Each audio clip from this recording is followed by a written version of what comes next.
no place is really Pacific for very long. I mean, neither the United States, we have constant wars, okay? Europe will, I suspect, not return to the 31 years, but it will return to humanity. They will have their wars, they will have their peace, they will live their lives. It will not be 100 million dead, but the idea of the European exceptionalism, I think, is the one suffering the first death. There will be conflict. There was conflict in Yugoslavia, and there's certainly conflict now in Ukraine. As to the relationship to the United States, we no longer have a relationship with Europe. We have a relationship with Romania, we have a relationship with France. There is no Europe to have a relationship with. Yes, the gentleman in the fourth row over here. Excuse me.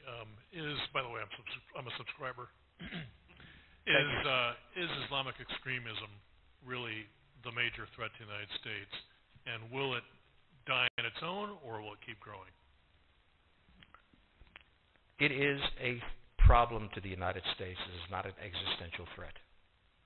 It has to be dealt with, but it has to be dealt with proportionately. We have other foreign policy interests. So, the primordial interest of the United States, over which for a century we have fought wars, the First, Second Cold War, has been the relationship between Germany and Russia, because united they are the only force that could threaten us, and to make sure that that doesn't happen. What you do, if you're a Ukrainian, is essentially reach out to the only country that will help you, which is the United States. Last week, 10 days ago, General Hodges, Commander U.S. Army Europe, visited Ukraine. He announced that U.S. trainers would now officially be coming, not just unofficially coming. He actually pinned medals on Ukrainian fighters, which by protocol of the military is not the way. Foreigners don't get to pin on, medals, but he did, showing that this was his army.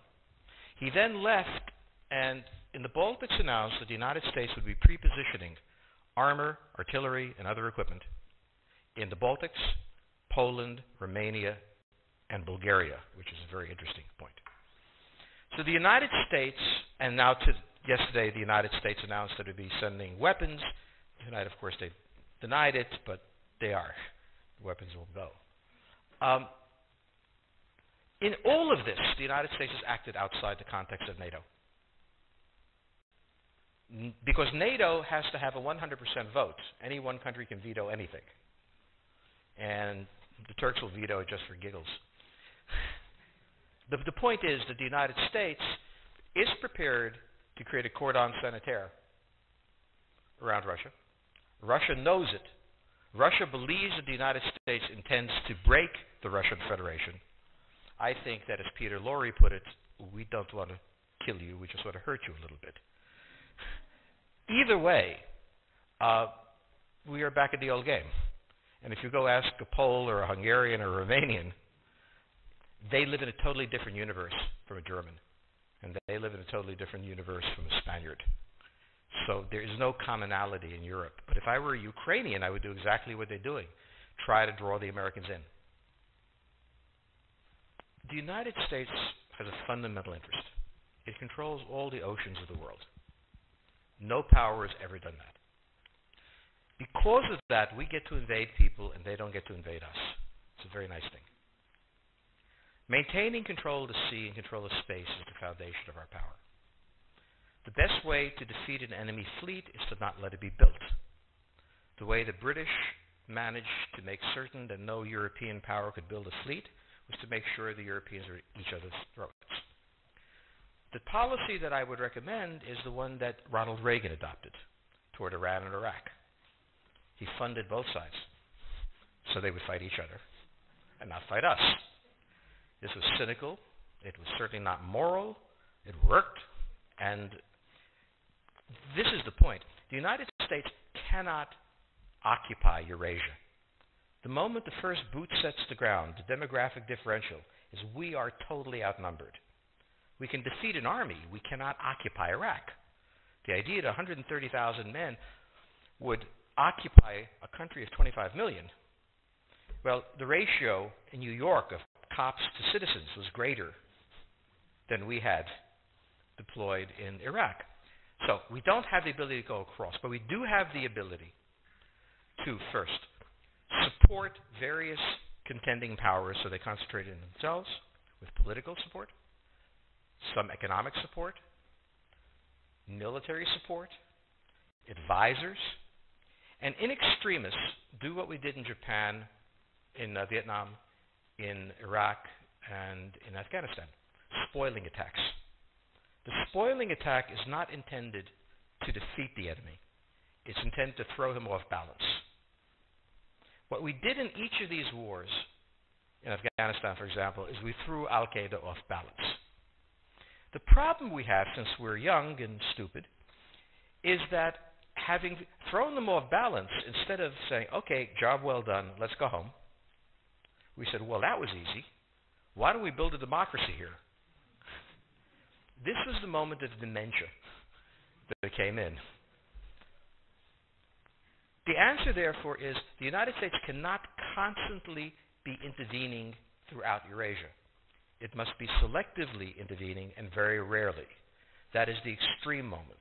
We cannot, as the first step, send American troops. And when we send American troops, we have to clearly understand what the mission is, limit it to that, and not develop all sorts of psychotic fantasies.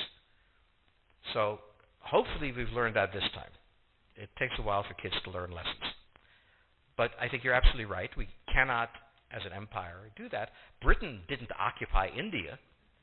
It took various Indian states and turned them against each other and provided some British officers for an Indian army. The Romans did not send vast armies out there. It placed kings like, various kings it created under the emperor, and those kings were responsible for maintaining the peace. Pontius Pilate was an example. So empires that are directly governed by the empire, like the Nazi Empire, fail. No one has that much power. You have to have a level of cleverness. However, our problem is not yet that. It is actually admitting that we have an empire. So we haven't even gotten to that point where we don't think we can kind of go home and it'll be over and done. And so we're not even ready for chapter 3 of the book. The question on the table for the Russians is, will they retain a buffer zone that's at least neutral? Or will the West penetrate so far in the Ukraine that they're 70 miles away from Stalingrad and 300 miles away from Moscow? For Russia, the status of Ukraine is an existential threat. And the Russians cannot let go. For the United States, in the event that Russia holds onto the Ukraine, where will it stop?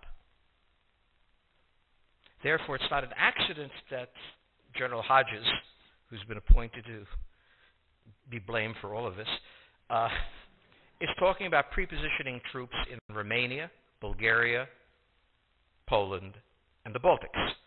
This is the intermarium, from the Black Sea to the Baltic, that Pilsudski dreamt of. This is the solution for the United States. The issue to which we don't have the answer is, what will Germany do?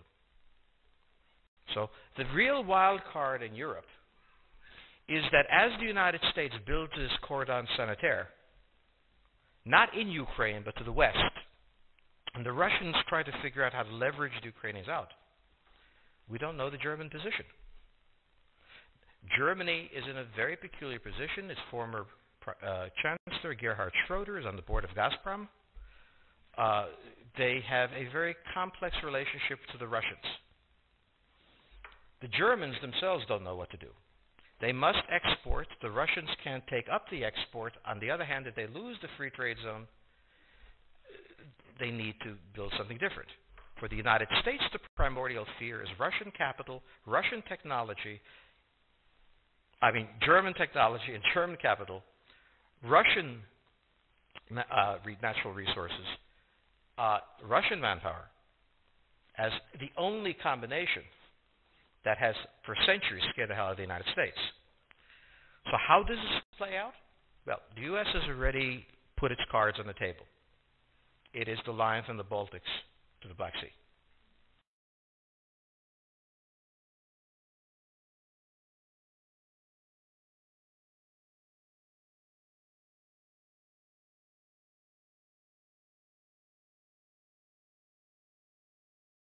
For the Russians, their cards have always been on the table.